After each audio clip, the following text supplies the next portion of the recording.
Climate change is already contributing to extreme weather here in the United States. 2012 was the hottest year on record. Droughts and wildfires across the Southwest caused immense damage to farmers, businesses, and communities. And Hurricane Sandy caused over $50 billion in damage to the East Coast. Left unchecked, climate change is going to make these types of events worse. If we continue down our current path, average temperature in the US is set to increase at least 4 to 6 degrees Fahrenheit by mid-century. Earlier this summer, President Obama released his Climate Action Plan to reduce US carbon emissions and fulfill our international commitment to get 17% below 2005 levels by 2020. We've done the math, and the Climate Action Plan doesn't get us there. But even if it did, our emissions cuts need to be at least twice as deep to keep temperature levels below what scientists say is safe. People are starting to wake up to the realities of climate change and what it'll mean for our communities. Tackling the problem isn't going to be easy, but there are real solutions. Hi, I'm Matt. And I'm Evan. Over the past 3 months, we've come up with a set of policies that the President and Congress can implement that will reduce our emissions to the levels we need to reach. We call it the plan. Here's how it works. Number 1, we have to go beyond the President's Climate Action Plan and all of the above energy strategy. While there's some good components, there are a bunch of reasons why this plan just isn't going to cut it. We want to toss out the junk parts of his plan. And we offer a whole slew of solutions to replace them. Number 2, a greenhouse gas fee. A fee on greenhouse gas emissions will finally put a price on the climate-altering pollution that threatens our future. A visible, predictable, and quickly rising fee on emissions from all energy sources is the most economically efficient single policy tool for reducing greenhouse gas emissions. And unlike current policy proposals, the revenue from a greenhouse gas fee could be used to protect households from price changes due to policy, provide training and transition programs for workers in vulnerable industries, fund R&D, alternative transportation, and upgrade our electricity grid, and create a climate adaptation fund. Number 3, energy incentives restructuring.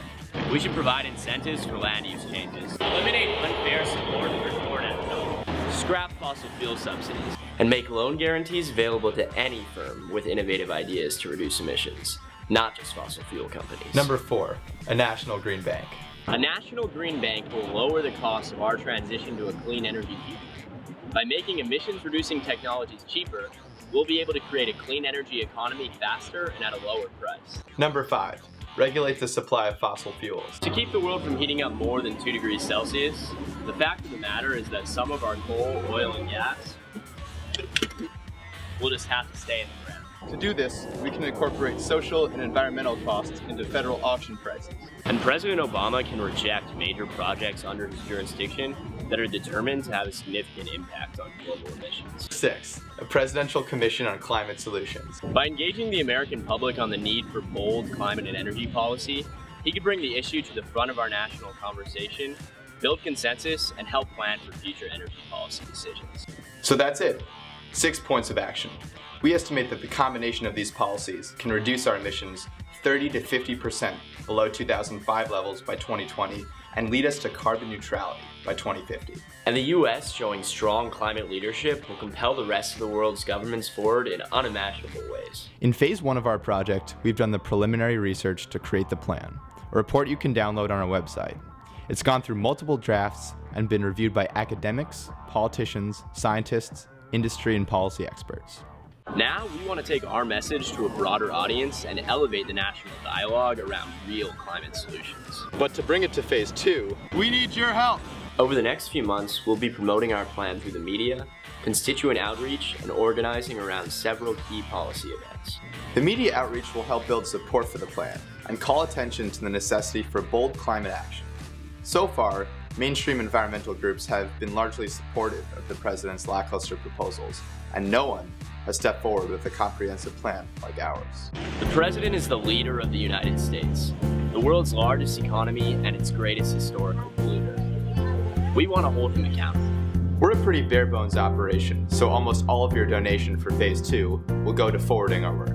We just need the necessities. In our next phases, we're going to host a conference where we can really showcase our ideas and expand the plan into a more comprehensive document that gets to the nitty-gritty of the impacts of our proposed policies. Each phase of our project has the potential to have an impact on its own. But the more money we raise, the further our message gets, and the more other organizations will be interested in joining with us and expanding the reach of our work. We recognize that the politics of what we want to accomplish are challenging. Stop the EPA and its job continuation agenda of the war on coal. Runs out of money at midnight tonight.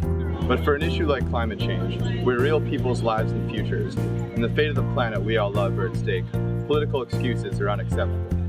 Our parents worked hard to try and make a better life for us and our siblings.